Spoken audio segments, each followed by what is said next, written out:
na hiyo ndio iko na nguvu ya kusamehea dhambi na tena ina nguvu ya kutakaza. Bwana inuliwe sana. Tunajua ya kwamba Yesu wetu, na ndio nikasema ya kwamba Yesu wetu hana ubaguzi, na ndio Mungu akasema ya kwamba hata ikiwa dhambi zako ni nyekundu kama damu, utaoshwa na utakuwa kama theluji. Mimi nikwambie ya kwamba hata ikiwa wewe ni mwizi, hata ikiwa wewe ni mchawi, hata ikiwa wewe ni mserati, wewe usione ya kwamba umefanya dhambi ambazo haziwezi zikaoshwa. Nikwambie ya kwamba hakuna dhambi ambayo Yesu hawezi akaosha. Nikwambie ya kwamba mpenzi, mahali uko Bwana anakupenda. Mahali uko Bwana anakuita. Hata ikiwa dhambi zako ni nyekundu kama damu, nikwambie ya kwamba kuna Yesu wa upendo. Oh, haleluya. Ape alijitoa akaja akateseka katika dunia hiyo. Huyu Yesu akapigwa, huyu Yesu akapigwa mateke, huyu Yesu akapigwa makofi. Oh, haleluya. Amen. Bwana inuliwe sana. Amen. Tunaona vile Yesu alivyokuja dunia hiyo na hata akazaliwa kama mwanadamu, na ikafika wakati akafikia mateso, kwa sababu tunaona mahali mara ya kwanza alichukuliwa kwa sababu alisalitiwa na huyu ambaye alikuwa ni Judas, akapelekwa mbele ya wakuu ambaye ni Kayafa. Tunaona huyu Yesu wetu vile aliingia katika hiyo nyumba akiwa na mavazi yake mazuri. Oh, haleluya. Oh, haleluya. Kwa sababu mimi na wewe, Yesu wetu wakati alipoingizwa katika hiyo nyumba, oh, haleluya. Holy Messiah, Janaya Lord. Holy Messiah, Jehovah Lord. Holy Messiah, Jehovah Lord. Oh, haleluya. Wakati aliingia katika hiyo nyumba akiwa na mavazi yake yakiwa ya mazuri, alienda akavalishwa kofia ya mimba, akapigwa mateke, na wakamfua ile nguo ambayo ilikuwa mzuri, wakamvalisha nguo ya zambarau ambayo ni nguo ambayo haipendeki. Aliteseka hivyo sababu yako. Oh, haleluya. Na ndio tumekuja kukuambia kwamba hata ikiwa watu wanasherekea habari ya watu wapenda nao, kuna mpenzi ambaye anayetupenda, ambaye alitoa nafsi yake, akajitoa, akaja akateseka, na mwisho akaenda akagikwa msalabani, damu ikamwagika, lakini katika hayo yote akasema ya kwamba imekwisha. Oh, haleluya. Hivyo ambaye unatusikiza huko nje, ni kukuambia ya kwamba Yesu anakupenda. Tukuambia ya kwamba kuna upendo ambao haufananishwi na wa ulimwengu. Huo upendo ambao unaonekana hapa na pale, watu wakivaa mavazi eti wanavaa ni black na red, wakionekana wakionyeshana upendo. Nikwambie kuna upendo ambao ni wa damu ya Yesu, ambao haubagui. Oh, haleluya. Thank you Lord. Wewe ambaye umetusikiza siku hii ya leo, ni kukuambia ya kwamba damu ya Yesu ingali iko. Bado Yesu anakuita. Bado Yesu anakuita ili upate uzima wa milele. Nikwambie ya kwamba maisha haya ambao unayoyapitia ni maisha machache tu. Nikwambie ya kwamba mpenzi, mahali huko hauko dunia hii ili uweze kutekeleza mambo yako wewe. Mimi nakwambia ya kwamba kuonekana siku hii ya leo, Bwana anakuangalia kana kwamba waweza tu kageuka, waweza tu kamugeukia. Hilo ndilo jambo ambalo Mungu amekufanya siku hii ya leo uweko. Hivyo mimi nikwambie ya kwamba wewe mama ambaye umenisikiza, wewe mzee ambaye umenisikiza, hata wewe kijana ambaye umenisikiza, nakwambia kwamba jihoji ndani ya moyo wako, ujiulize, wakati Bwana Yesu atakapodhihirishwa nitaonekana namna gani? Hivyo Bwana wetu akubariki ukikata kauli, kwa sababu mapenzi yetu sisi ambao tumejua huo upendo wa Yesu, upendo wetu ni wewe pia uweze kuokolewa. Wewe ambaye unapita huko, wewe ambaye uko na motorbike, uko kwako wewe umetulia wewe, tunakwambia ya kwamba Bwana Yesu anakupenda. Oh, haleluya. Bwana Yesu anakupenda. Oh, thank you Lord. Mungu wetu ni mwema. Sisi ambao tuko hapa ni kanisa la Full Gospel Churches of Kenya. Tunahubiri injili na kusema ya kwamba ufalme wake Mungu unakaribia, na tutaki hata wewe ubaki nyuma. Tunakugaia kenye tuko nacho, utajiri ambao tumepewa na Bwana Yesu, ndio tunakugawia siku hii ya leo. Furaha ni kwamba ungepokea na wewe, ili uweze kuwa mwana wa Mungu vile tulivyokuwa wana wa Mungu. Neno la Mungu nasema ya kwamba alikuja kwa walio wake, lakini wakamkataa. Lakini wale ambao waliomkubali akawapa nguvu na mamlaka ya kufanyika wanawe. Hata wewe ukimpokea Yesu utapata hayo mamlaka ya kukubaliwa na Yesu. Bwana asifiwe sana. Hivyo wewe mahali uko, kata kauli, na Mungu anakupenda sana. Hivyo tuko hapa. Kitaka kuombewa tuko hapa. Hivyo tu ni kusema ya kwamba Mungu akusaidie ili uweze kukata kauli iliyo ya busara. Bwana akubariki wewe mahali huko. Mama, Bwana akubariki. Mzee, Bwana akubariki. Kijana, Bwana akubariki. Hata wewe mwana mdogo, Bwana akubariki. Oh, hallelujah. Oh, Mungu wetu ni mwema. Oh, thank you Lord. Tunafurahia sana wakati tunaambia watu wapate na habari ya Yesu, kwa sababu huo ndio upendo ambao tunasherehekea siku hii ya leo. Bwana yuko sana. Hivyo Mungu wetu ni mwema na ni mwaminifu. Hallelujah. Nataka tu tulisome neno la Mungu katika Isaia.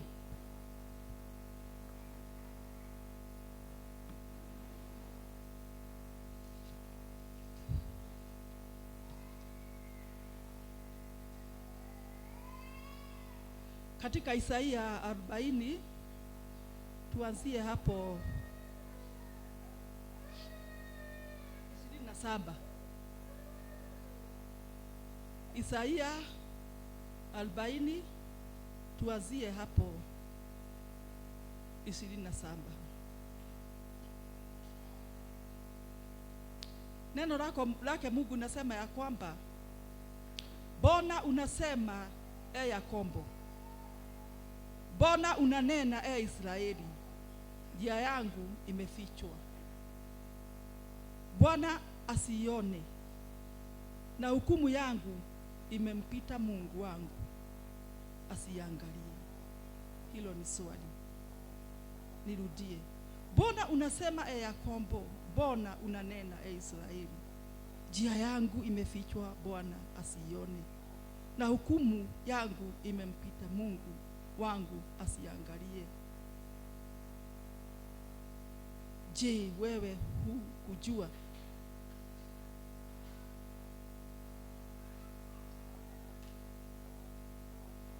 Hukusikia?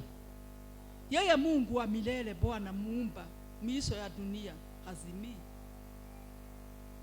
wala hachoki, akili zake hazichunguziki. Huwapa nguvu wazimiao, humuongezea nguvu yeye asiyekuwa na uwezo. Hata vijana watazimia na kuchoka, na vijana waume wataanguka. Bali wao wamngojeao Bwana watapata nguvu mpya, watapanda juu kwa mbawa kama tai, watakimbia wala hawatachoka, watakwenda kwa miguu wala hawatazimia. Bwana ainuliwe sana. Mungu wetu ni mwema sana. Tunaona hili ni neno la Bwana ambalo ni kumhusu huyu Yakobo, kwa sababu kama sisi binadamu kuna wakati mwingine huwa tunafika mahali ambapo tunaona kana kwamba Mungu wetu ametuacha, na inaonekana hivyo ndivyo huyu Yakobo alikuwa au alifikiwa kiwango hicho.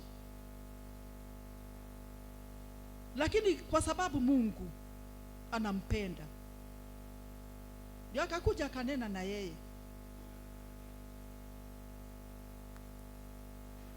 akamwambia, Bona wewe Yakobo unanena Israeli, njia yangu imefichwa, Bwana asiione, na hukumu yangu imempita Mungu wangu asiangalie. Ndio nimetangulia kusema ya kwamba kuna wakati huwa unafika hivyo, kwa sababu sisi ni binadamu. Waweza ukapitia mambo magumu, waweza kuwa unamuomba Mungu, unaona kweli amejificha,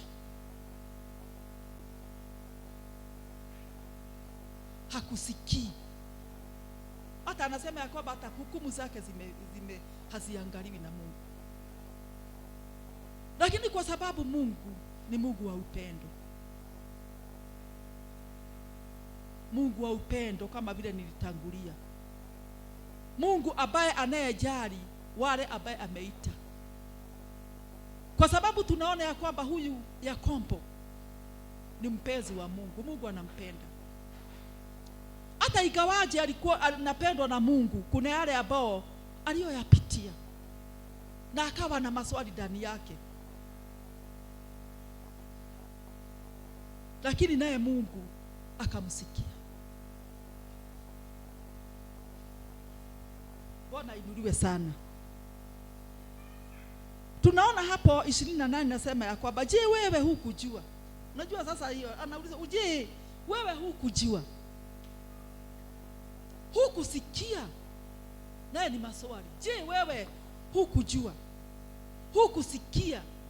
Yeye Mungu wa milele, Bwana Muumba miisho ya dunia, hazimii wala hachoki, akili zake hazichunguziki. Sasa amejibiwa. Yeye alikuwa na maswali ndani yake, lakini pia naye amejibiwa kana kwamba anaulizwa maswali na yeye pia. Akaulizwa, je, wewe hukujua? Hukusikia? Yeye Mungu wa milele, Bwana Muumba miisho ya dunia, hazimii wala hachoki, akili zake hazichunguziki. Bwana inuliwe sana.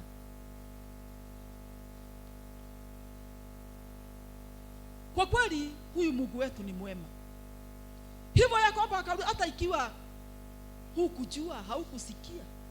Unajua mtu aweza ulizwa, pengine unayapitia magumu, pengine mtu aje akuulize, dada yangu au ndugu, hukujua? Hukujua? Hata ikiwa hukujua, haukusikia. Unajua hata kuna mambo mengine waweza ulizwa, pengine useme hukusikia, au useme hakuna jambo unajua vile linavyoendelea. Lakini uje ulizwa, dada yangu, hukujua? Haukujua? Hata ikiwa hukujua, haukusikia. Yeye Mungu wa milele, Bwana Mungu Muumba miisho ya dunia, hazimii wala hachoki, akili zake hazichunguziki. Bwana inuliwe sana. Hivyo hili ni neno ambalo huyu Yakobo alitiwa nguvu nalo, na kuambia ya kwamba hata ikiwa unaona kana kwamba kama umeachwa, hukumu zako haziangaliwi, akaambia ya kwamba kuna Mungu Jehova ambaye hachoki, mwenye hazimii. Bwana inuliwe sana. Ambaye siye kama mwanadamu. Akaambia ya kwamba akili zake hazichunguziki. Hazichunguziki. Bwana inuliwe sana. Hazichunguziki. Habari ya Mungu wetu, akili zake hazichunguziki. Bwana inuliwe sana.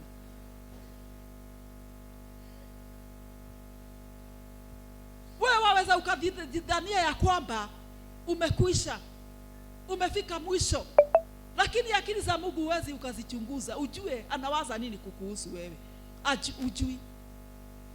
Ujui ni magani ambao Mungu anakupangia.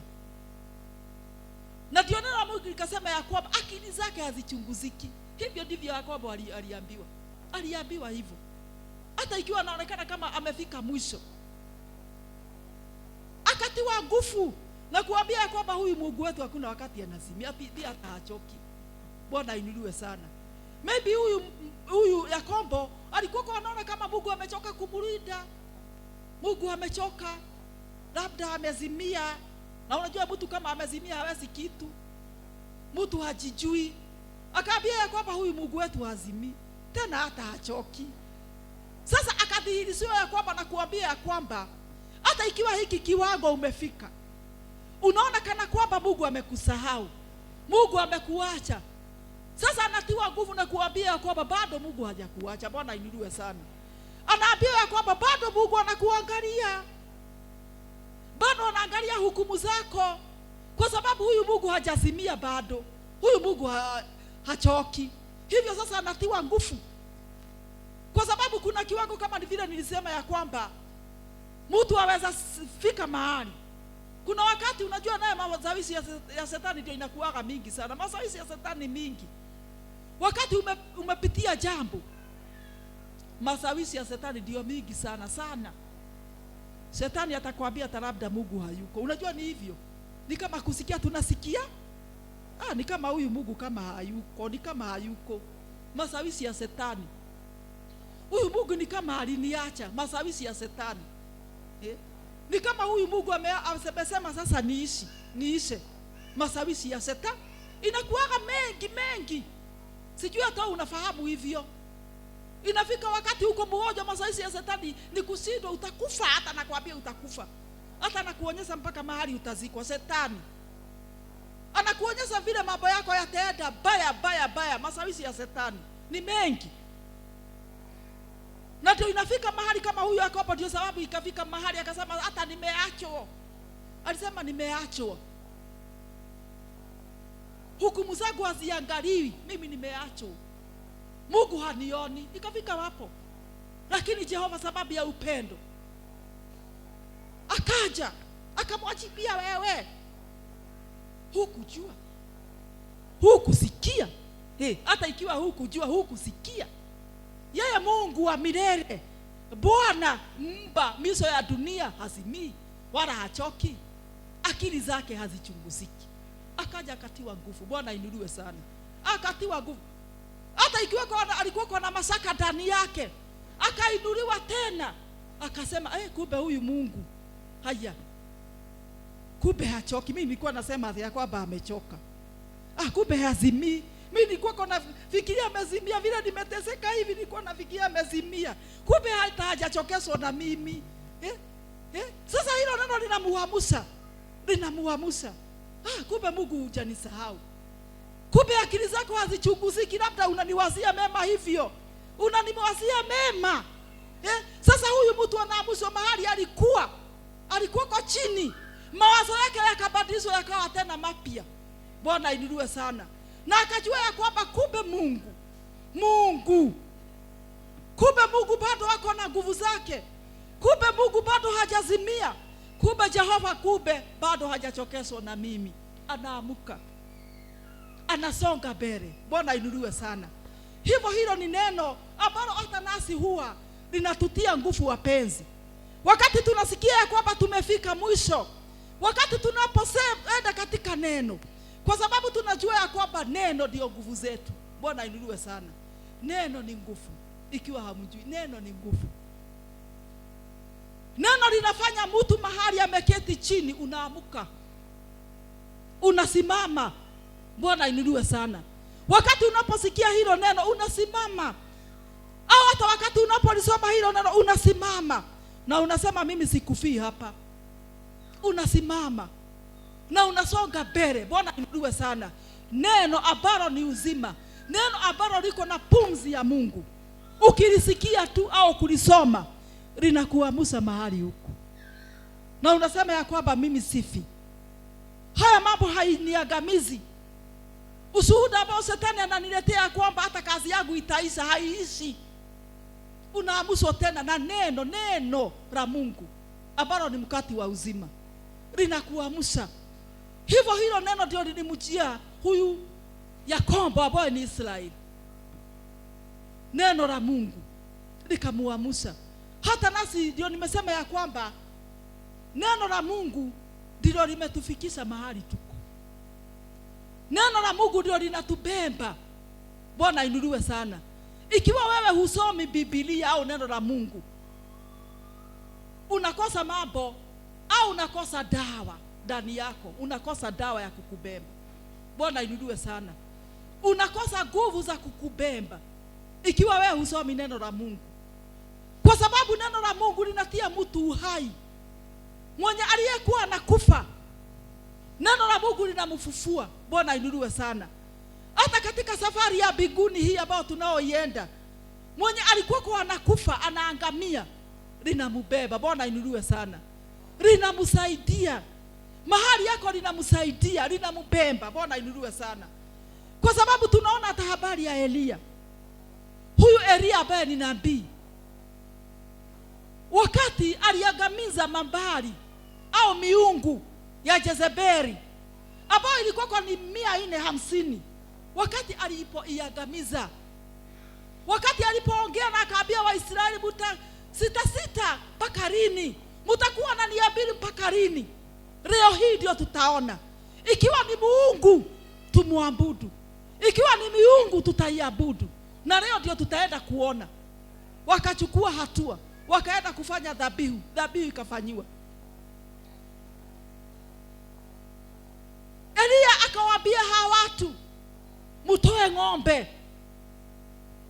na mimi nitatoa, na yeye ndio mtatangulia, mumuchinje, muite haya miungu yenu, tuone kana kwamba itaitika. Na wakafanya hiyo dhabihu, wakaitana, hawakujibiwa. Elia alikuwa kwa akiwadhihaki na kusema ya kwamba huyu Mungu wenu ameenda safari, labda amelala, muiteni. Lakini hakuitika. Lakini wakati Elia alipoinua dhabihu yake, akachinja ng'ombe, Jehova akaitika. Lakini kwa sababu ya udhaifu wa mwanadamu ni mdhaifu. Wakati Jezebeli alipopelekewa hiyo habari na mume ambaye ni Ahabu, na kumwambia kwamba sikia mabali zako zote zimekatakatwa, naye Jezebeli akasema vile alivyofanya hawa mabali zangu, hivyo ndivyo nitamfanya. Na kwa sababu ya udhaifu, Elia alitoka hapo na akatoroka. Neno la Mungu linasema ya kwamba alienda akajilaza chini ya mti wa mletemu, na akasema ya kwamba ni heri nife mimi, kwa sababu mimi peke yangu, mimi ndio nimebaki katika mababu zangu, mimi ndio nimebaki katika manabii, mimi ndio nimebaki. Lakini Mungu ni wa neema, Mungu wa upendo, mwenye tuliongea wa upendo, Mungu ambaye haachili mtu wake, ambaye anaona ako na kitu ndani yake. Jehova akatuma kurungu, akaja na mkate na maji, akakuja akamwambia amka. Elia alikuwa amesema sasa acha nimekufa. Mkate, neno la Mungu pamoja na maji, akaitwa, akaambiwa amka ukule na ukunywe. Elia akaamuka akakula na akanywa, lakini tena akajilaza. Mungu wa upendo tena akatumana mara ya pili, akaletoa ule mkate tena na maji. Amka, akaambiwa amka ule na unywe, kwa sababu safari ni ndefu. Neno lake Baba linatuambia ya kwamba wakati alipokula ule mkate na maji, aliamuka. Neno la Jehova linasema ya kwamba alienda safari ya siku 40, akapanda mlima mpaka mlima Horebu, huko ndiye alienda. Bwana inuliwe sana. Nilikuwa nataka kusema ya kwamba neno la Mungu liko na nguvu. Wakati Elia alipokula huo mkate ambaye ni neno la Mungu, aliamuka. Hata ikiwa alikuwa ameambiwa kwamba atauawa, ataangamizwa, alisahau habari ya kuuawa, alisahau habari ya Jezebeli, akaamuka akaenda. Bwana inuliwe sana. Hivyo wapenzi, neno la Mungu linatutia nguvu. Yule ambaye anayekubali kulisikiliza na yule ambaye anayekubali hata kulisoma, ukiwa ndani ya roho wa Mungu, neno litakusaidia. Bwana inuliwe sana. Kwa sababu ukiwa ndani ya roho wa Mungu, hautasoma neno la Mungu kama novo, zile vitabu ambazo ni za hadithi. Utalisoma ukiwa katika roho, na ukisoma katika roho utafunuliwa. Bwana inuliwe sana. Katika roho hiyo neno itakutia nguvu. Bwana inuliwe sana. na neno la Mungu litakubeba. Haijalishi vile hali iko, haijalishi majira yako namna gani, lakini neno la Mungu kila wakati linasimama imara. Bwana inuliwe sana. Na kujitetea lenyewe vile lilivyotumwa kufanya, linajitetea lenyewe. Inasema nilitumwa kufanya hivi na vile. Bwana inuliwe sana. Nilitumwa kufanya hivi. Bwana inuliwe sana. Nilitumwa kuokoa, nilitumwa kuponya. Bwana inuliwe sana. Neno linajisimamia lenyewe, kwa sababu neno ni Mungu, linajisimamia. Hivyo ikiwa umefika mwisho, neno la Mungu linakuja linajisimamia. Na unaona mahali ambapo ulikoko umekwama, unakuamuka. Bwana inuliwe sana. Unakuamuka. Si nguvu zako, ni nguvu za Mungu. Bwana inuliwe sana. Unakuamuka. Hivyo ni heri kulitilia neno la Mungu maana sana. Bwana inuliwe sana. Hata wakati tuko katika nyumba ya Mungu mpenzi, huwa nasema ya kwamba usichoke. Wacha kuangalia saa. Usichoke kulisikia neno la Mungu. Neno la Mungu ndio litakusaidia. Neno la Mungu ndio litatukutia nguvu mpenzi. Litakuponya wewe. Litakuinua, litakupeleka mbali. Neno lake Jehova. Na ndio nimesema ya kwamba habari ya huyu Yakobo ndio akaulizwa hayo maswali. Ni kama vile mtoto aweza nunguna katika nyumba. Anasema haya sina haya. Mzazi aweza akamwendea akamwambia, mwanangu, hukusikia mimi ni baba yako? Hukusikia niko na kitu mwanangu? Mbona unajitesa hivi, unalialia hapa?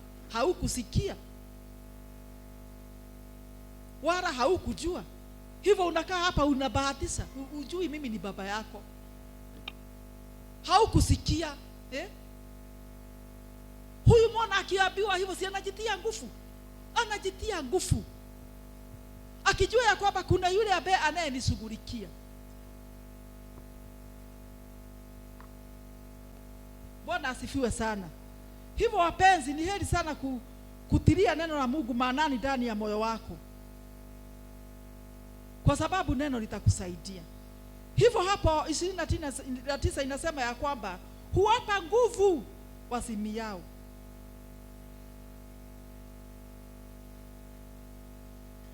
Humuongezea nguvu yeye asiyekuwa na uweza. Hata vijana watazimia na kuchoka, na wanaume vijana wataanguka, bali wao wamngojea Bwana watapata nguvu mpya. Watapanda juu kwa mabawa kama tai, watapiga mbio wala hawatachoka, watakwenda kwa miguu wala hawatazimia. Bwana inuliwe sana. Hivyo Mungu wetu ni mwema.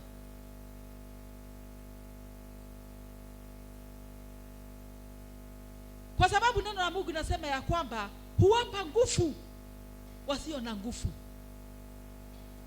na kuwapatia nguvu ambao hawana uwezo. Wenye wamepungukiwa na uwezo huwapatia nguvu. Kwa sababu tumeona ya kwamba vijana wataanguka, watazimia, lakini wote wanaomngoja Bwana anawapatia nguvu mpya. Bwana inuliwe sana. Neno lake Mungu linasema ya kwamba wakishapewa nguvu mpya, hao watu watakimbia, lakini hawatachoka. Hao watu watatembea kwa miguu safari ndefu, lakini hawatazimia. Bwana inuliwe sana.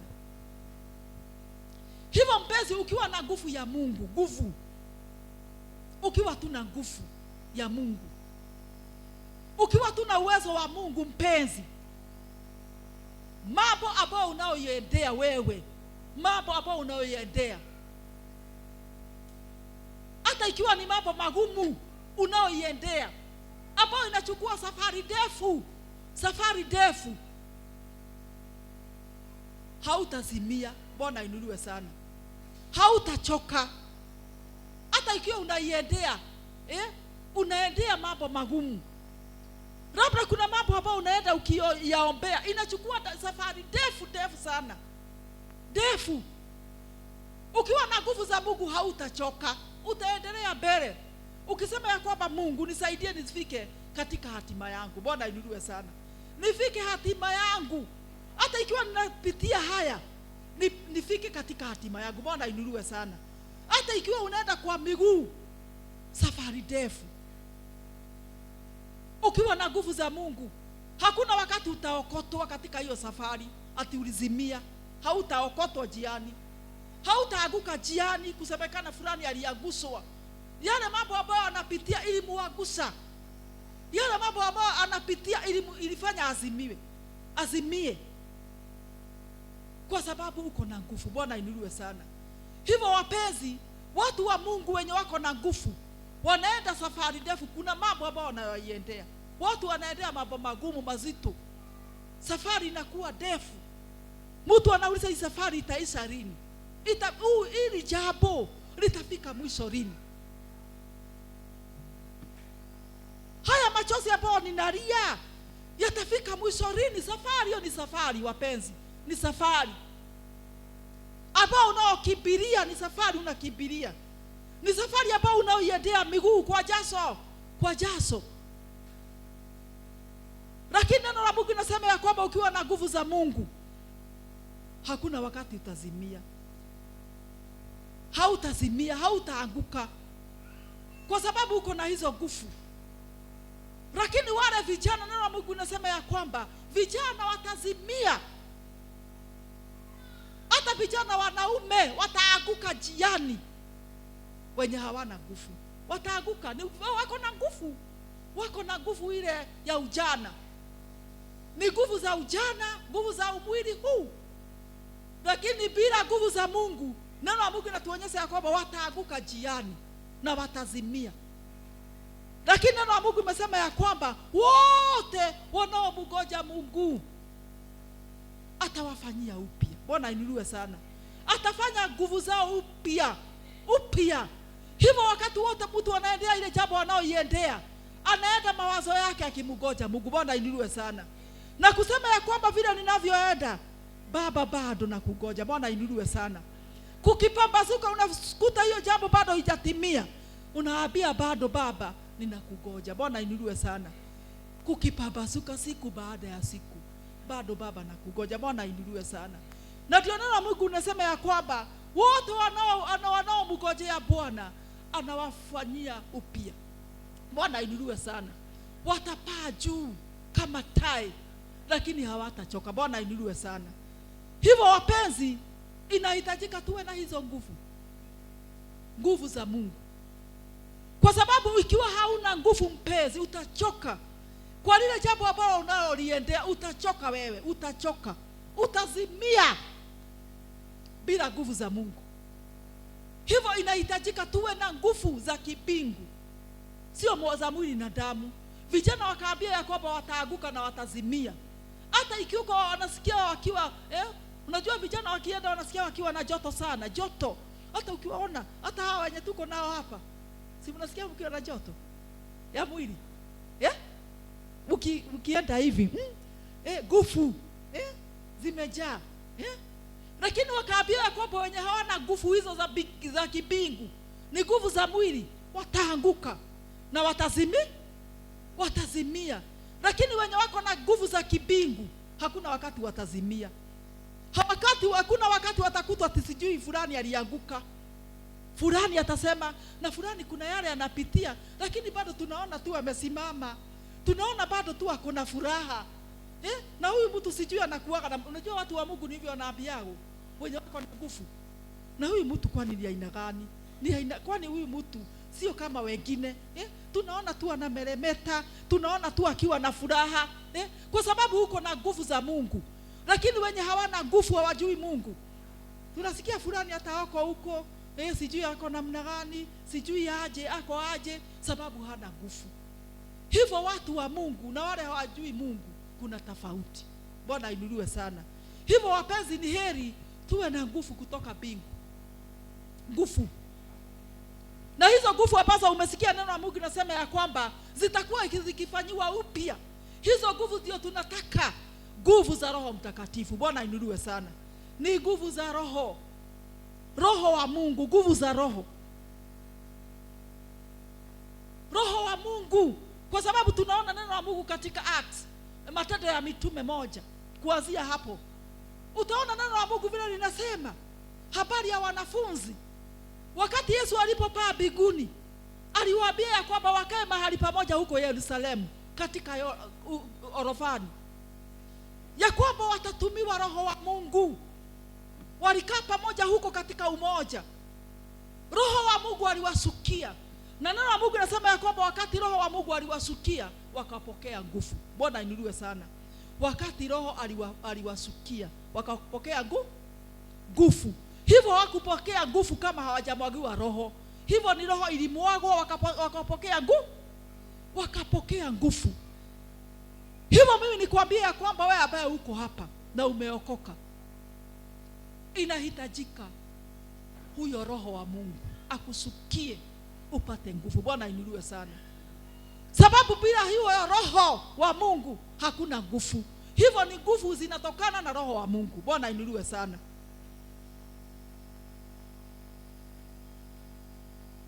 Na kwa kuwa Mungu amekupenda, amekuleta katika nyumba ya Mungu, amekuokoa, hivyo ujue ya kwamba sio kuokoka tu mpenzi, ati sasa umetoseka, sasa unasikia umefika, unasema Bwana Yesu ni Bwana ndani ya moyo wangu.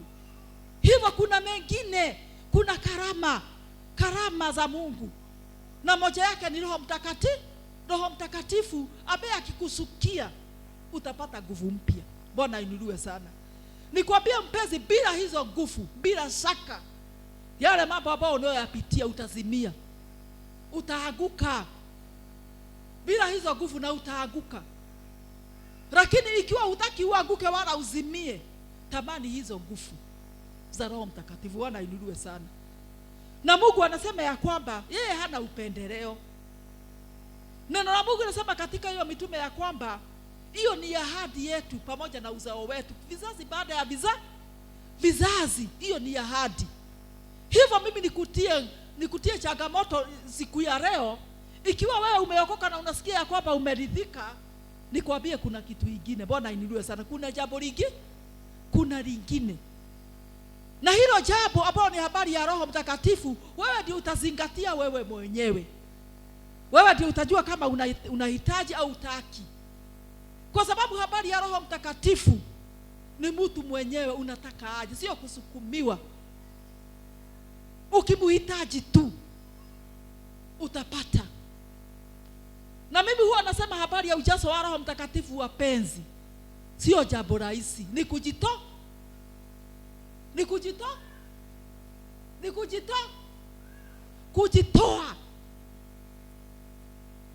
Ili unataka hiyo kipawa ya Roho Mtakatifu, ni ujitoe wewe. Uwe muombaji. Uwe mtu ambaye anatafuta Mungu usiku na mchana. Mtu ambaye ni wa kujitakaza. Bwana inuliwe sana. Vile nilivyoingia, nilikuta neno la Mungu ambalo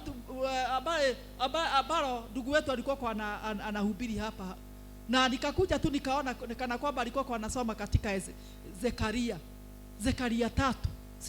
Mimi sikusikia lakini ni hiyo Zekaria 3. Habari ya Yoshua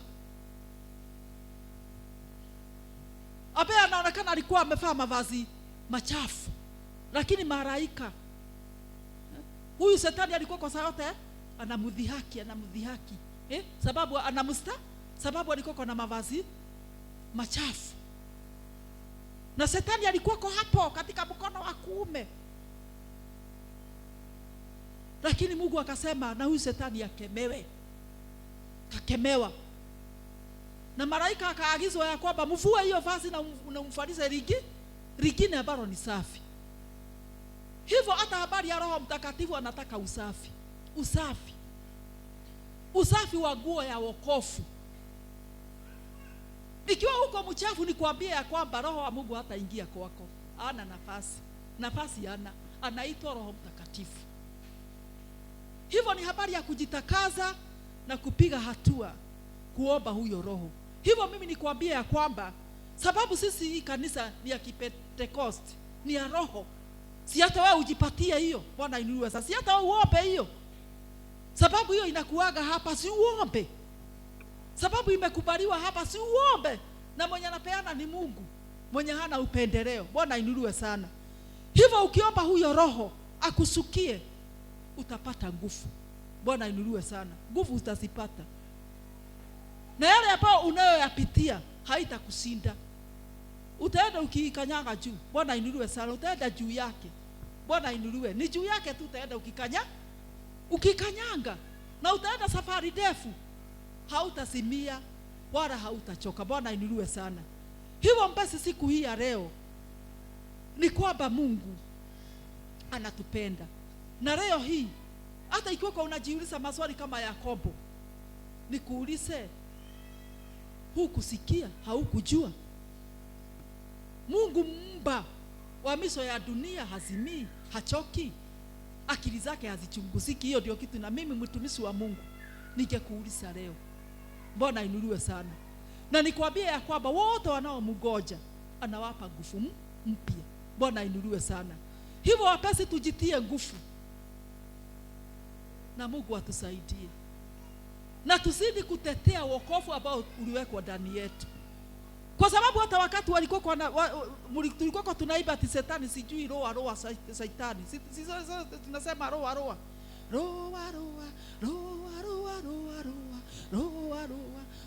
Shetani.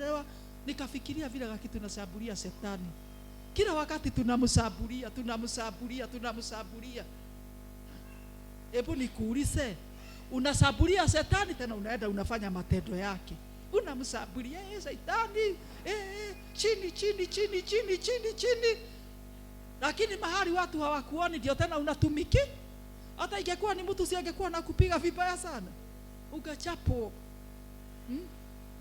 Na ndio tunasemaga hiyo siku ya kiyama kuna watu watapigwa viboko. Shetani atakupiga viboko baya, unaenda kuharibu jina lake tena ati unamtumikia. Unaenda kusema Shetani chini, kanyaga Shetani, kanyaga. Tena mnaenda tena mnasikamana ati ndio tena unamtumikia.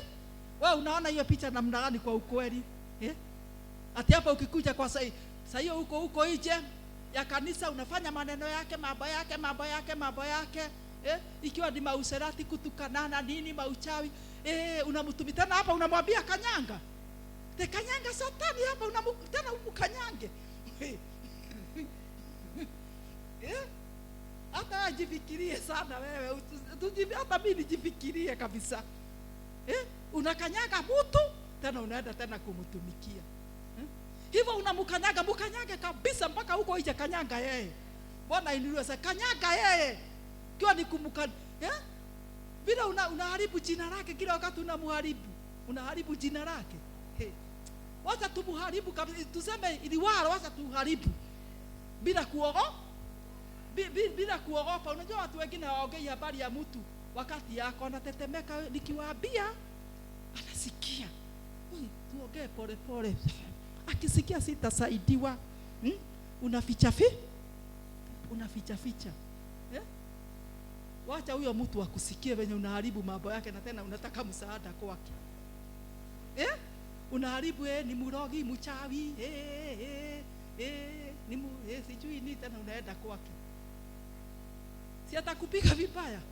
Hivyo ikiwa unaharibu jina lake, liharibu kabisa. Hata huko nje liharibu. Unaliambia mambo yako, sitaki. Unamwambia sitaki, acha kuniletea sitaki. Wakati unakuja mkumkanyaga, najua kwa inakanyago kabisa. Lakini sio umkamnyange tena unaenda tena kufanya mambo yake. Sasa hiyo ni nini? Hata wewe jiulize swali. Ikiwa umeamua, si uamue. Wacha kukaa na miguu miwili. Joshua kauliza watu, mtasita kwa nia mbili, na mtasita mpaka lini? Aliwauliza, ikiwa ni Mungu na tumwabudu, ikiwa ni Mungu na wacha tuiabudu, uamue. Wacha kukaa hivi viboko. Ukikaa hivi viboko utakuja kukula, ukiwekwa jehanamu na viboko unafuatishwa. Hivyo Mungu atusaidie, tujitakaze. Yale ambayo Mungu hataki, wacha tuachane nayo, ili Roho wa Mungu apate nafasi ndani yetu. Ikiwa unataka kuwa na Roho wa Mungu wakati kama huu, enda kwako, piga magoti. Unajua sio lazima tukuja hapa tukuwekelee mikono. Hapana. Ate mikono, utawekewa mikono hata ujaswi. Sasa hujajitakaza, hujachiachilia Mungu, sasa kwani utajaso? Mungu hawezi akakujasa. Na wewe utaamua kujitakaza na kuita Mungu sana, kuomba Mungu. Utasikia tu umejaso. Hata ukiwa peke yako utajaso, hata kwa nyumba, hata ukilima kwa shamba, utasikia roho wa Mungu amekumwagiki. Utasikia umebadilishwa. Bwana hata sisi tulibadilishwa hivyo. Mimi nilibadilishwa hivyo. Bwana inuliwe sana. Hivyo tu nilijipata hivyo. Sababu ya kuomba na kumtafuta Mungu nilijipata. Hivyo hata wewe jitakaze, chukua majukumu. Habari ya kumtafuta roho wa Mungu sio kazi, ati unaambiwa ati sasa usiende kazi. Ati sijui usilime, usiose vyombo. Hujaambiwa hiyo. Nafasi yako hata ikiwa usiku, omba. Jiachilie Mungu, jitakaze. Na Mungu atakujaza. Bwana inuliwe sana. Hivyo Mungu wetu ni mwaminifu wapenzi. Siku ya leo ni kusema ya kwamba yale hata ikiwa kuna yale ambao unapitia magumu, ujue tu Mungu hachoki. Ujue tu Mungu hazimi. Na ujue ya kwamba akili zake hazichunguzi. Ujue tu hivyo, ujue Mungu wako pamoja na wewe. Ujue hajakusahau. Bwana inuliwe sana. Hajakusahau. Bwana anakuona. Bwana bado anakushughulikia. Bwana inuliwe sana. Jipe nguvu. Wote ambao wanaomngoja Mungu, hakuna wakati atawaacha, hata wasahau. Bwana inuliwe sana. Hivyo Mungu wetu acha atubariki, atutendee mema. Na tukifurahi ya kwamba tuna aye ambaye anatupenda, upendo ambao sio kama wa mwanadamu. Bwana inuliwe sana. Wacha tusimame katika jina la Yesu. Yu mwema Yesu. Yu mwema Yesu. Yu mwema Yesu. Yu mwema Yesu. Yu mwema Yesu. Yu mwema. Oh, yu mwema Yesu. Hallelujah. Yu mwema. Yu mwema Yesu. Yu mwema. Yu mwema Yesu. Yu mwema. Yu mwema. Yu mwema Yesu anatupenda. Yu mwema. Yu mwema Yesu. Hallelujah. Yu mwema. Yu mwema Yesu. Yu mwema. Yu mwema Yesu. Yu mwema. Yu mwema Yesu anaokoa. Yu mwema. Yes, yu mwema Yesu. Hallelujah.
Wacha tuombe katika jina la Kristo. Oh Baba wa amani, tuko mbele zako Jehova Jire adhuhuri ya leo. Amen. Baba wa mbingu, tunaendelea kuinama mbele zako Jehova. Amen. Wewe ambaye unayetupenda Jehova Jire, twasema ni asante. Siku ya leo Baba ukatusaidia tukaweko Baba. Kuna wengi siku hii ya leo hawako Baba yangu. Amen. Walikuwa wanatarajia kuona siku ya leo hawako Jehova. Oh, yes. Hatujafanya mazuri kuwaliko Baba. Amen. Bali ni neema yako Mungu wetu ilitufikia tukaweko Baba. Amen. Ndio Mungu wetu jioni mchana huu leo twasema ni asante. Na saba Mungu wetu twasema hakuna Mungu aliye kama wewe. Hakuna. Tunasema ya kwamba wewe ndiye Mungu wetu. Tunasema ya kwamba wewe ndiye Baba na hata kimbilio letu Baba. Amen. Hatuna mwingine atupendaye kama wewe Jehova Jire. Oh, yes. Kiwa Mungu tunasema tu ni asante. Na hata kulinua jina lako wewe Baba yetu. Sababu ya upendo ambao umetupenda na ukatuokoa Baba. Amen. Jehova Jire ukajidhihiri ndani ya mioyo yetu. Amen. Ili Baba yetu tuendelee kulinua jina lako Baba yangu na hata kuliadhimisha Baba. Kiwa Mungu tunasema ni asante sababu ya huo upendo ambao uliotupenda nao Baba yangu. Kuitwa watoto wako hatuoni ni jambo la kawaida. Amen. Baba yangu kuondolewa katika mauti tukaletwa katika uzima hatuoni ni jambo la kawaida. Ndio Mungu wetu mioyo yetu inasema ni asante. Inakwambia ni asante Mungu wa miungu. Inakwambia ni asante Bwana wa mabwana. Inakwambia ni asante Alfa na Omega. Mwanzo na hata mwisho tunakwambia ni asante. Oh haleluya, pokea sifa na hata shukrani wewe Mungu wa milele. Amen. Kwa sababu ya kututendea mambo hayo Bwana. Tunajua ya kwamba kuna wengine pia Baba yako katika mahospitali. Lakini yes. Sisi Baba yangu umetuhifadhi. Baba umetusaidia. Umeweka mikono yetu nguvu. Umeweka miguu yetu nguvu Baba. Amen. Macho yetu yanaona. Masikio yetu yanasikia. Yes. Ori masae Jehova. Kuna wengine Mungu wetu hawana hizo viungo. Wengine hawaongei. Wengine hawasikii Baba. Hata wengine hawakuri ile chakula ambao wako nao hawakuri, lakini sisi Baba yangu hata chakula tunakula. Yes. Baba yangu umetupatia. Tunasema ni asante Baba. Asante. Tunasema sifa na shukrani zikurudie katika jina la Yesu. Sababu huo ni upendo mkubwa. Ni neema kuu ambayo imetufikia. Tunasema jina lako Baba yangu liinuliwe. Jina lako litukuzwe katika jina la Yesu. Neno la leo Baba tunasema ni asante. Sababu yangu umetukumbusha ya kwamba wewe hauzimii, hauchoki Baba. Akili zako Mungu wetu hazichunguziki. Wewe ni Mungu wa milele, Muumba wa mbingu na nchi. Wewe ndiye Mungu wetu Baba. Umetutia nguvu kwa yale ambayo tunayoyapitia. Umetutia nguvu ya kwamba Baba yangu haujachoshwa nani si Baba. Haujazimia ukosa kutusaidia. Umesema ya kwamba bado umesimama imara. Katika mambo yetu umesimama imara. Habari ya kutushughulikia umesimama imara. Habari ya kutuponya umesimama imara. Habari ya kutupatia nguvu umesimama imara. Oh my Father, sababu wewe sio kama mwanadamu. Jina lako Baba yangu liinuliwe. Jina lako litukuzwe katika jina la Yesu. Baba nimeomba katika jina la Yesu. Siku ya ambao inaitwa leo, ambao hawana hizo nguvu zako, ambao hawana huyo roho, ambao neno lako Baba yangu linasema ya kwamba wakati wanafunzi walimwagiwa huo roho wakapata nguvu. Oh my Father, kumbuka wapenzi ambao hawana huyo roho Baba, ukawasaidie, ukawape moyo wa kukutafuta. Neno lako linasema ya kwamba wote wanaokutafuta kwa moyo wote, wewe Jehova unaonekana kwao. Ninaombea mioyo yao iweze kuamuka na kusimama Baba, waweze kukuomba na kukuita na hata kukutafuta. Na wewe Baba yangu wamwagie roho wako, ni Roho Mtakatifu ambao watafanya wawe na nguvu katika jina la Yesu.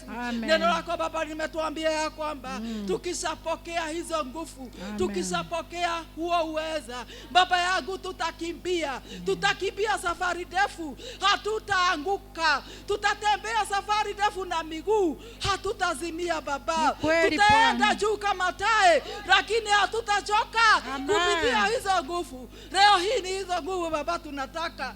Oh my Father, ni nguvu zako tunataka, ili hiyo nguvu Baba iweze kutia hata imani yetu nguvu katika jina la Yesu.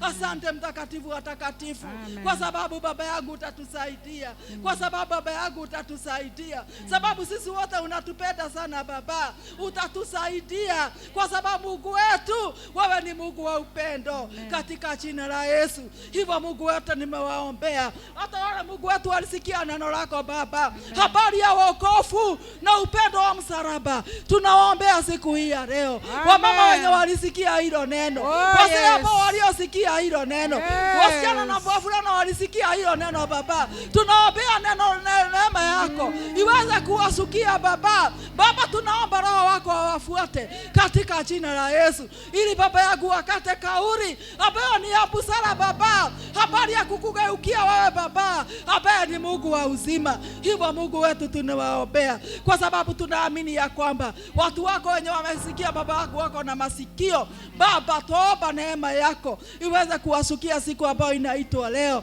ili Baba wakupate wewe ambaye ni Mungu wa uzima. Jehova Jireh, twasema tunia asante. Jina lako Baba yangu liinuliwe. Jina lako Baba yangu litukuzwe. Amen. Ni kwa sababu wewe mwema. Hawa wazee wetu wa kanisa Baba, ninaomba Baba yangu wabariki. Ninaomba uwatendee mema Bwana. Zidi kuwapatia nguvu na hata hekima Baba yangu, sababu ya kusimama kanisa lako Baba. Mungu wabariki pamoja na nyumba zao katika jina la Yesu. Kwa mama wetu ambao ni viongozi nao pia nimewaombea uweze kuwasimamisha Bwana, uzidi kuwapatia hekima na maarifa sababu ya uongozi katika jina la Yesu.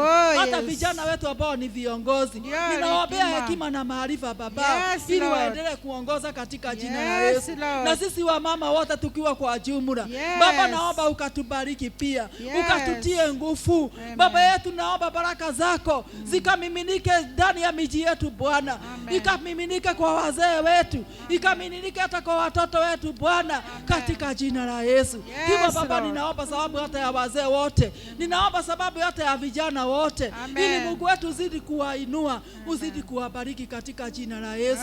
Jehova Jireh, nikiwa mtumishi wako pia ninaomba sababu ya shughuli ambazo wanashughulika usiku na mchana, kwa sababu ya kazi zao, kwa sababu ya biashara zao Baba yangu, kwa mahali popote ambapo wanatafuta mapato yao, ninaomba Mungu ukawakumbuke, ninaomba Mungu ukawasaidie. Hao watu Mungu wetu wasikose fedha ya kusomesha watoto wao, wasikose chakula Baba, wasikose mapato yao Baba. Ninaomba Mungu wetu ukawashughulikie wakati wanapotoka Baba, uwabariki wakati wanaporudi, wacha Baba uwabariki Baba yangu, ukawasaidie mahitaji yao yote Mungu wetu ukayajue katika jina la Yesu. Ambao wamekwama Baba yangu ukawakwamue katika jina la Yesu Kristo. Ambao wako na maombi mbele zako Baba yangu ukawaitike, ukiwa katika kiti cha enzi ukajibu maombi yao. Ni kwa sababu wewe ni Jehova. Asante sababu ya haya madhabahu zidi kuonekana, moto wa madhabahu zidi kuwaka mahali hapa. Ni kwa sababu wewe mwema. Jina lako Baba yangu liinuliwe. Na wale hawana nguvu ndani ya kiroho ambao wameregea, ninawaombea nguvu, ninawaombea uwezo Jehova, ukawasaidie kusimama na hata kuelekea mbele, waendelee kuelekea mbele Baba, kupitia nguvu zako katika jina la Yesu. Asante Mungu mtakatifu, sababu sisi wote tuwazi mbele zako. Wasema ya kwamba umetuchora katika vitanga vyako vya mikono. Hivyo Mungu zidi kutushughulikia mchana na usiku, kaa pamoja nasi mchana na usiku Baba yangu, ukatulinde mahali tuko. Damu ya Yesu ndio tumeita, izidi kutufunika na hata kutuficha kwako, mahali muovu shetani hawezi akatuona katika jina la Yesu. Mitego ambayo pepo imetutegea tunaitegua katika jina la Yesu. Mashimo ambayo pepo imetuchimbia tunaifunika katika jina la Yesu. Mipango yote ya muovu shetani juu ya maisha yetu tunaipangua katika jina la Yesu. Asante Mungu wa milele. Jina lako Baba yangu liinuliwe. Jina lako Baba yangu litukuzwe katika jina lako takatifu. Watoto wetu Mungu wetu ni mkononi mwako Baba. Nimemweka kwako Baba yangu, nimewaweka mkononi mwako Baba. Wakati wako hapa na pale Baba, wacha wawe mkononi mwako Jehova. Wakiwa shuleni, wacha wawe mkononi mwako Baba. Wacha ulinzi wako uwe juu yao Baba. Wacha damu ya Yesu ambayo imetutakaza izidi Mungu wetu kufunika hawa watoto wetu mahali wako katika jina la Yesu. Jicho ambalo linaangalia watoto wetu vibaya, hilo jicho Mungu wetu tunalitomboa katika jina la Yesu. Tunatoboa hilo jicho katika jina la Yesu. Ambalo linatazama watoto wetu vibaya, tunalitunga katika jina la Yesu. Holy Mazae Jehova. Jehova. Hallelujah. Holy Mazai God. Kwa sababu wewe yu mwema Jehova. Wewe ni Mungu wetu. Wewe ni baba yetu. Na watoto wetu baba yangu ni wabarikiwa katika jina la Yesu. Ulimi ambao baba unanena mabaya kuhusu wa watoto, hata huo ulimi tunautoboa. Tunakosa nguvu katika jina la Yesu. Holy Mazai Jehova.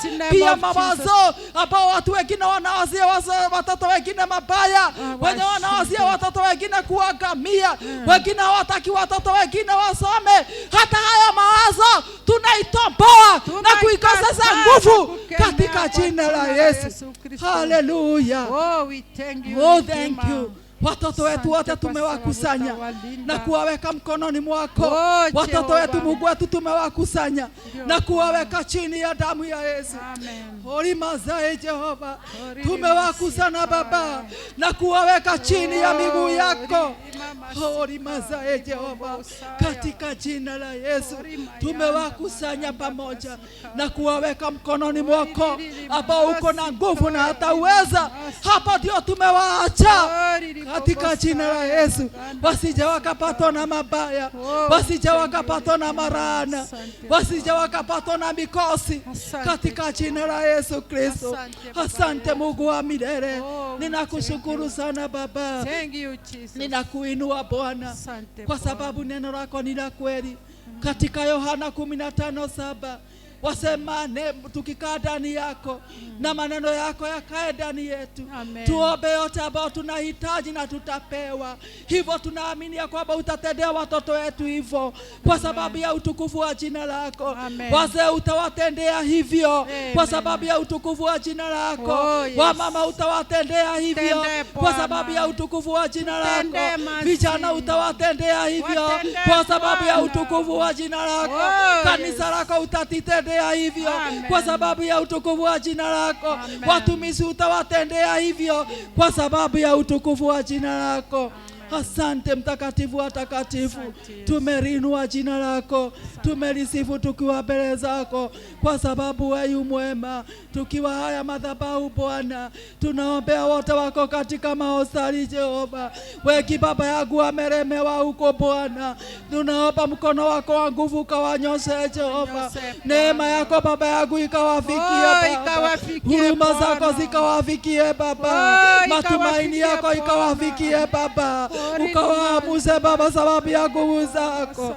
Oi maedina ya ridere kiundara mazagara hamama zele bekandara baganda oya nalaboze kerere kiundoro mozikeri ya mazaya hodra la zele kendere begando o mama zaya Jehova ri mazaya Jehova jire o mamia zaya rabakande kwa sababu baba yangu utawasaidia, kwa sababu utasimama nao Baba katika jina la Yesu. Tunaomba sababu ya wote ambao wanaolia Baba, sababu ya kupatana na mambo magumu Baba. Tunaomba Jehova Jehova paguze machozi Baba. Tunaomba Baba yangu kawatulize mioyo yao Baba. Tunaomba Jehova Jehova kawafariji Baba katika jina la Yesu Kristo.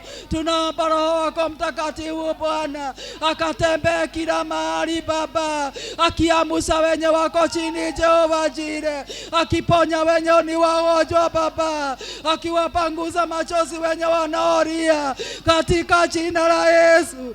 Hoi mama zeyere kerere kendere hilala zelele kendere halala zelele hilele kendere halala zelele kendere horia zaya narabazalo yenele kendere hinele sendere mazaya lo inayele sendere makandere hilele zelele zanda.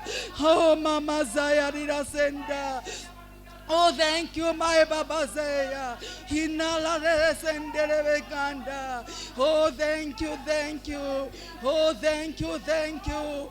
Hallelujah, hallelujah. Asante Baba yangu. Asante Jehova. Oh, wewe yu mwema Baba, yu mwema Baba, yu mwema Baba. Yu mwema Baba, ni kwa sababu wewe ni Jehova. Yu mwema, yu mwema, yu mwema, yu mwema, yu mwema, na utazidi kuwa mwema siku zote, utazidi kuwa mwema, utazidi kuwa mwema Jehova, utazidi kuwa mwema Baba. Asante Bwana. Oh, thank you. Oh, thank you. Oh, thank you. Oh, thank you. Oh, thank you. Oh, thank you. Oh, thank you, Father. Baba, ninaomba sababu ya watoto wao Mungu wetu mayatima. Ninaomba sababu ya mayatima. Ninaomba sababu ya mayatima. Baba, naomba Baba yangu wakumbuke. Kumbuka mayatima. Kumbuka mayatima. Kumbuka mayatima. Hiraselele kinderi mazaya. Kumbuka mayatima Baba. Oh my Father, kumbuka mayatima katika jina la Yesu Kristo. Kumbuka wajane. Kumbuka wajane. Kumbuka wajane katika jina la Yesu. Asante Baba. Hata wale waume wameachwa na wake zao, Baba yangu wakumbuke. Kumbuka watu wako. Kumbuka watu wako. Kumbuka watu wako wenye wako jela Baba, wamesikimbiziwa mambo hawakuyafanya Baba, wakumbuke katika jina la Yesu. Kumbuka watu wako katika jina la Yesu. Asante Mungu wa milele. Asante Baba yangu katika jina la Yesu. Asante Baba, asante Baba, asante Baba. Tukiwa haya madhabahu Bwana Jehova jina, ninaomba katika jina la Yesu, yule mwanaume aliye hai katika dunia hiyo, naomba Baba umukumbuke. Yule mama aliye hai katika dunia hiyo, mkumbuke Baba. Yule msichana aliye hai siku ya leo, Baba yangu mkumbuke. Mvulana aliye hai siku ya leo, toba Baba umukumbuke. Mtoto aliye hai siku ya leo, umukumbuke Baba. Haijalishi rangi yake, haijalishi ametoka wapi, haijalishi dini yake Baba, haijalishi kabila yake, lakini Baba toba umukumbuke. Akiwa safarini Baba, akiwa safarini mkumbuke. Akiwa safarini mufiche Baba, akiwa safarini mufiche Baba. Ficha yeye Baba, afike salama salamini mahali anapoenda Jehova, katika jina la Yesu. Hivyo Mungu, mitego ambayo pepo imetegea watu yako siku ya leo, tunaitegua katika jina la Yesu. Masimo ambao pepo imechimbia watu wako siku ya leo, tunaishiba katika jina la Yesu. Mipango ambao pepo imepangia watu wako siku hii ya leo, tunaipangua katika jina la Yesu. Asante Mungu wa milele. Ulinzi wako kutoka mbingu ndio tumeita siku hii ya leo. Kaa pamoja na watu wako Baba, na tena uwaride. Ni kwa sababu wewe yu mwema. Watu wako Mungu, walishe Baba, wanyweshe, wafarishe Jehova jile. Hata mahali kuna kiangazi, shughulikia watu wako Mungu siku ambayo inaitwa leo. Hivyo Mungu wetu, tumeinama mbele zako tukikwambia ya kwamba unastahili, tukikwambia hakuna Mungu aliye kama wewe. Ni wewe tu, wewe ambaye huonekani na macho ya mwanadamu. Ni wewe peke yako tunainamia milele Baba. Ni wewe tutaabudu kwa sababu hatuna mwingine. Asante mtakatifu. Siku ya leo twasema ni asante. Siku ya leo twasema ni asante. Twasema ni asante. Twasema ni asante. Asante Mungu sababu ya huo upendo. Endelea kutusika mkono ili tukae ndani yako. Tukae jia katika njia zako Baba. Wacha tukufurahishe katika njia zetu. Wacha tukufurahishe wewe peke yako, sababu hakuna mwingine wa kufurahishwa ila ni wewe. Hakuna mwingine wa kufurahishwa. Wewe peke yako tuwe Mungu wa milele. Ndio unastahili kufurahishwa. Tuweza tukafurahisha mengine, lakini wewe ndio tunafurahisha Bwana. Kwa sababu tukikufurahisha ndio utafanya mengine hata si tufurahishe Baba. Hivyo twasema ni asante, tukiwa mbele zako, tukiamini Mungu utatenda mambo makubwa, makubwa sana. Utawafungua wenye wamefungwa Bwana. Wenye wametekwa mateka Baba watakuwa huru katika jina la Yesu. Hivyo Mungu, mchana huu leo utatendea watu wako mema, na tutaendelea kukuinua na kusema wewe tu peke yako ndio tutainamia katika maisha yetu. Asante Jehova. Yote tumeyaweka kwako Baba. Watumishi wako wote tukiwaweka kwako Yesu. Uzidi kusimama na wao, uzidi kuwatia nguvu na hata kuwasimamisha Jehova, ambao ni makuhani katika madhabahu, ambao wanaelekeza watu wako katika mji wa mbinguni, kuwaonyesha hii njia na ile ingine Baba, ili wawe wakamilifu katika hiyo safari. Wainue, uwapatie hekima na maarifa Baba, uzidi kuwasimamisha pamoja na nyumba zao zote.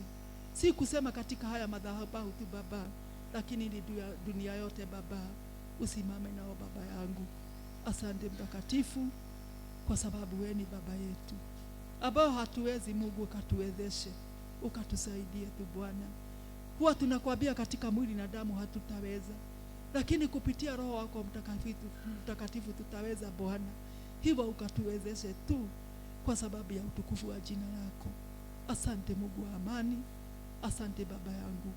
Jifunue kwa wale ambao hawaja kujua, hata ikiwa kuna wengine wako katika hii nyumba hawaja kujua Baba, zidi kujifunua kwao, wakujue na hata wakufahamu kwa sababu ya utukufu wa jina lako.